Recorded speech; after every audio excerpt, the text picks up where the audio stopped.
Bonjour, bonjour Yann. Bonjour Cédric. Tu es directeur commercial chez Pictet AM. Alors Pictet AM, connu notamment pour son innovation. Vous avez lancé une nouvelle stratégie d'investissement totalement gérée par l'intelligence artificielle. Est-ce que tu peux nous en dire plus ? Oui, effectivement. Alors, c'est vrai que nous avions été pionniers en matière de création de stratégies thématiques. Nous sommes aujourd'hui pionniers en création de stratégies pilotées par l'IA. Alors, ce n'est pas complètement nouveau chez Pictet. Depuis 1999, nous travaillons sur de la gestion quantitative. C'est aujourd'hui une expertise qui gère environ 25 milliards d'actifs. C'est une vingtaine de professionnels de l'investissement qui composent l'équipe. Et depuis 4 ans, nous avons renforcé cette expertise-là avec l'apport de l'IA, en s'appuyant notamment sur l'utilisation des arbres décisionnels boostés et l'intégration de ces modèles d'intelligence artificielle nous permettent aujourd'hui d'avoir accès à des solutions qui vont capter les signaux courts de marché, les fameux comportements de marché, comportements des investisseurs, et qui sont très complémentaires d'une part à nos gestions actions traditionnelles et qui sont également très complémentaires à ce que l'on peut proposer dans la gestion quantitative, qui a plutôt vocation à s'appuyer sur des signaux longs de marché.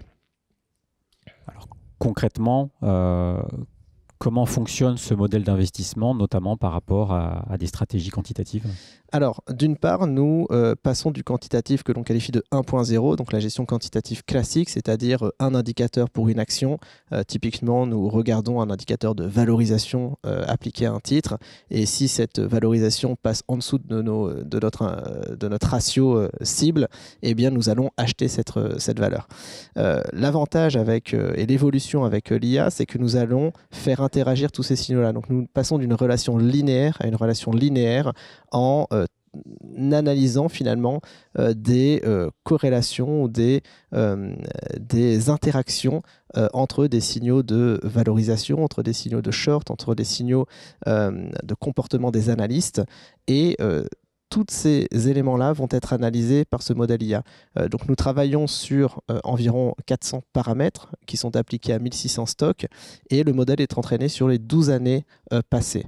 Donc tous les 3 mois, nous rebootons le modèle est réentraîné tous les 3 mois, il apprend chaque jour de ses erreurs, donc c'est le fameux phénomène de deep learning, et l'idée c'est d'avoir un portefeuille qui est arbitré chaque semaine et qui va avoir cette capacité à capter le comportement de marché, à capter le sentiment de marché au travers de signaux que l'on qualifie à haute fréquence, c'est-à-dire que les signaux ont une demi-vie de 15 jours avec une intensité qui baisse au cours de ces fameux 15 jours, et donc nous allons prédire les rendements futurs des entreprises que nous analysons au travers de 50 000 arbres décisionnels. On peut s'imaginer, pour faire le parallèle avec la gestion discrétionnaire, c'est comme si nous avions 50 000 analystes dans une même salle qui devaient trouver un compromis sur un fonds et sur les perspectives de rendement futur d'une valeur, pas d'un fonds.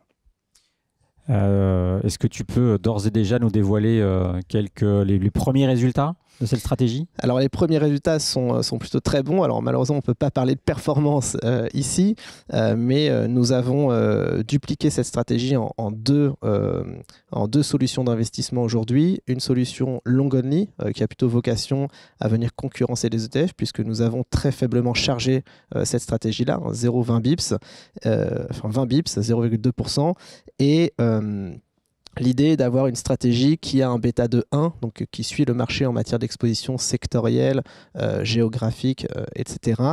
et avec une génération d'alpha de 1,5 à 2%. Et sur cette stratégie long only, nous sommes largement au niveau des résultats espérés après 18 mois de gestion et 1,5 milliard collectés. La stratégie qui sera déployée auprès des conseillers en gestion de patrimoine est une stratégie long-short qui elle a vocation à être neutre au marché, donc c'est-à-dire que nous avons un bêta de 0 et avec cette capacité à créer de la performance de manière absolue, donc quel que soit l'environnement de marché, et surtout de manière très complémentaire à ce que l'on peut réaliser par ailleurs avec des stratégies comme Atlas, qui travaille également sur les actions internationales, mais avec une notion de stock picking un petit peu plus poussée et avec des signaux un petit peu plus longs et surtout un biais directionnel plus élevé, puisque sur Atlas, nous avons un biais d'environ 20%. Donc les deux stratégies sont très complémentaires et les deux gestions fonctionnent très bien ensemble, d'autant plus que lorsqu'on regarde la contribution à la performance générée par une stratégie comme Quest, on se rend compte que la performance n'est pas générée par des éléments comme les biais sectoriels ou les biais de capitalisation ou de type d'entreprise.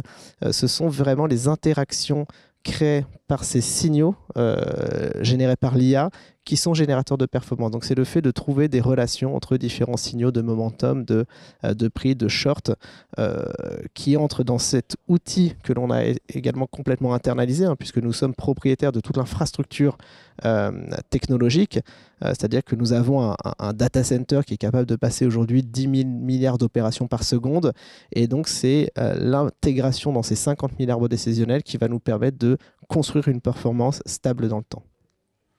Merci Yann pour toutes ces précisions, c'est très riche. Maintenant, peux-tu nous dire où vous en êtes des référencements et où vont pouvoir, où les CGP, les courtiers vont pouvoir trouver ces solutions auprès de leurs plateformes et leurs assureurs préférés? Alors nous sommes déjà référencés chez Generali et chez Selensia. Le fonds est en cours de référencement chez AXA. Tu suis le sujet de près, je crois. Chez UAF, chez Swiss Life, chez MMA également. Donc toutes les plateformes ont été sollicitées. Nous avons un très bon accueil du marché aujourd'hui. Donc très prochainement, il sera référencé sur toutes les plateformes qui acceptent les fonds article 6, puisque la politique de Pictet étant qu'un fonds long short est un fonds article 6. Donc à condition que la plateforme accepte ce type de stratégie, il sera référencé pour les conseillers en gestion de patrimoine. Merci Yann pour cette présentation et une nouvelle fois, Pictet est au cœur de l'innovation. Merci beaucoup Cédric, Merci Yann. à très vite.